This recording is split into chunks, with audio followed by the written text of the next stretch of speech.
Ici Radio Taïwan International. C'est François-Xavier Boulet pour vous présenter l'émission Taïwan en ébullition.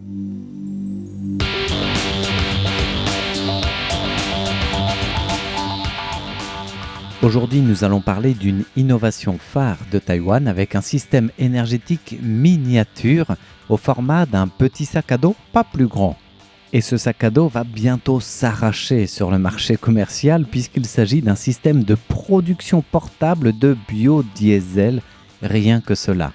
Il est signé de l'Université nationale de Taïwan qui a développé donc un moteur à biodiesel miniature qui transforme les huiles usagées en carburant.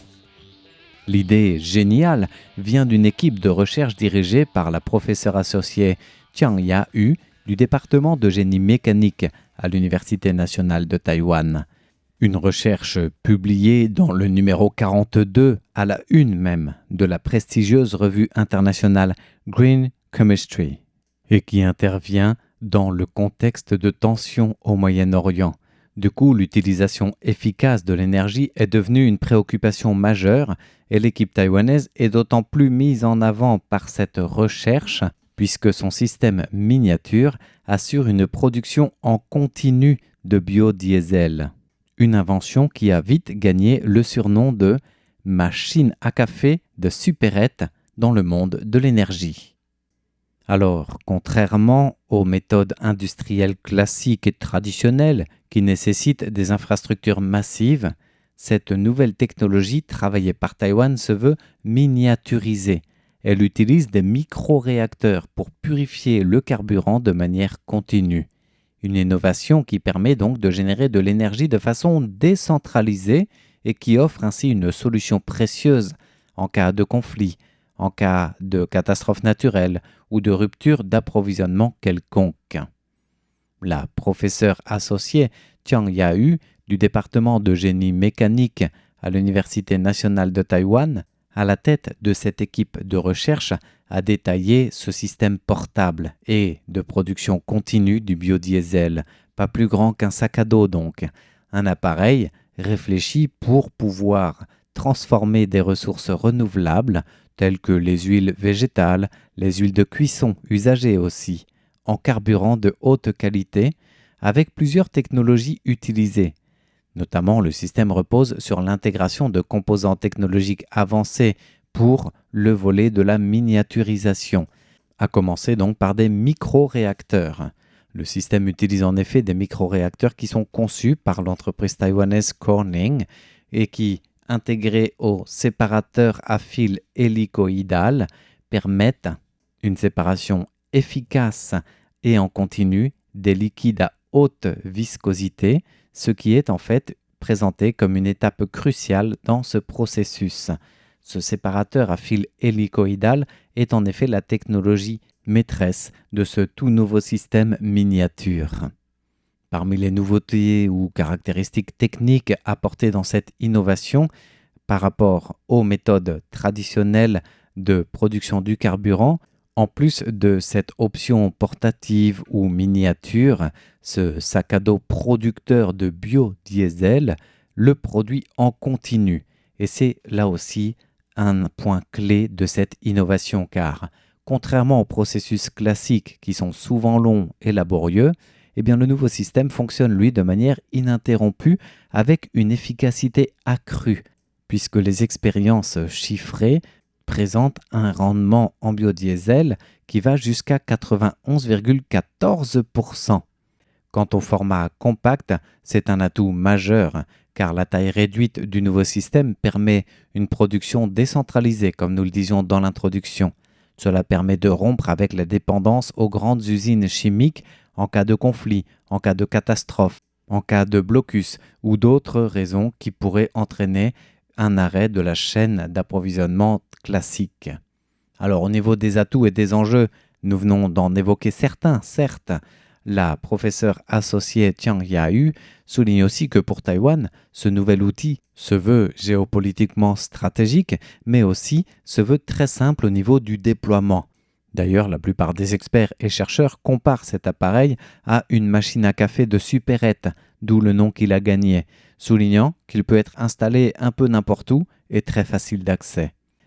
Et les chercheurs taïwanais soulignent aussi le caractère durable du nouveau système qu'ils ont mis en place, qui favorise l'économie circulaire puisqu'il transforme des déchets, avec tout type d'huile usagée, de la cuisson, mais aussi des transports, pour en obtenir à la sortie une énergie renouvelée et de haute qualité.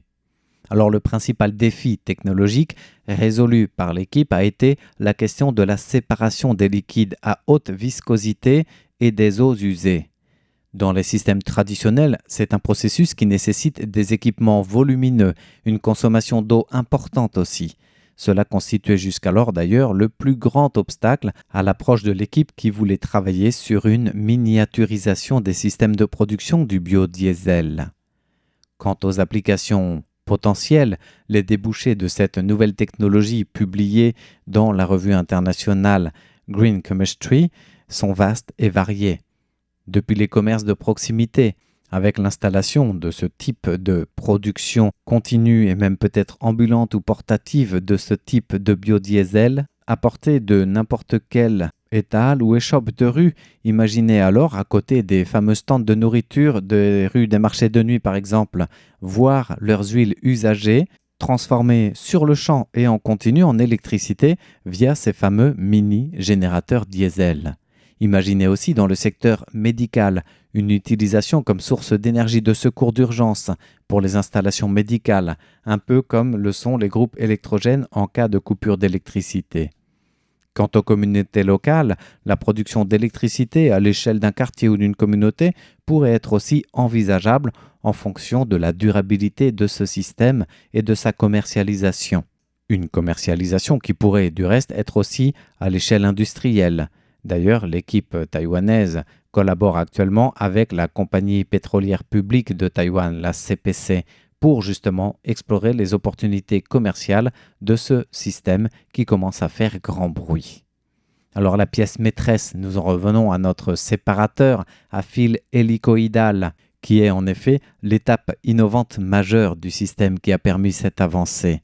Une technologie de séparation novatrice indispensable et qui, sous forme de kit en format réduit, parvient à séparer justement, sans discontinuer, les liquides à haute viscosité, ça peut être le biodiesel brut d'une part, et d'autre part donc les eaux usées.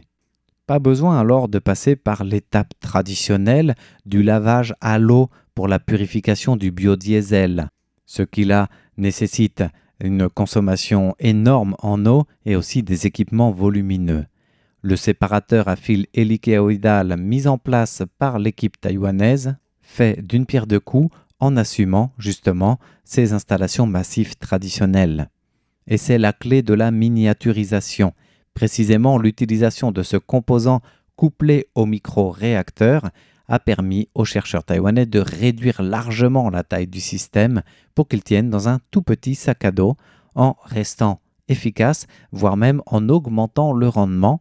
On parle alors d'un rendement élevé de 91,14% pour cette nouvelle technologie dont, encore une fois, la norme de haute qualité, notamment l'indice d'acide, surpasse les standards actuels. Pour donner une référence en matière de chiffres, l'indice d'acide est de seulement 0,268 mg, soit 2 fois moins que le seuil de 0,5 mg fiché par la norme CNS 15072.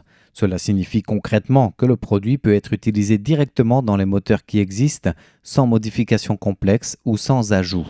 Un atout précieux en termes de biocarburant, sans compter une analyse rigoureuse du cycle de vie qui a confirmé l'excellente valeur de durabilité de ce système, donc de la production de ce nouveau biodiesel grâce à ce kit miniaturisé dont on n'a décidément pas fini d'entendre parler, car en effet il réduit de manière très significative l'empreinte carbone et la consommation d'eau, on en parlait. Et quand on dit réduction significative, on parle de chiffres situés entre 35 et 40% de moins, que ce soit pour l'empreinte carbone ou pour la consommation en eau, par rapport aux méthodes de production traditionnelles. Voilà pourquoi Cette innovation taïwanaise fait la une du Green Chemistry numéro 42, qui le qualifie de système qui atteint un équilibre parfait entre mobilité stratégique, qualité de produit et respect de l'environnement. Et la professeure associée Chiang Ya-Hu de conclure que grâce à cette conversion précise des huiles issues de cultures non comestibles ou des huiles usagées, bien cette nouvelle technologie valorise de manière efficace les terres marginales et les déchets et permet d'atteindre un double objectif, celui d'autosuffisance énergétique et de durabilité environnementale. Voilà pour l'émission de ce jour consacrée à ce kit miniature de production de biodiesel. C'était François-Xavier Boulet pour Radio Taïwan International.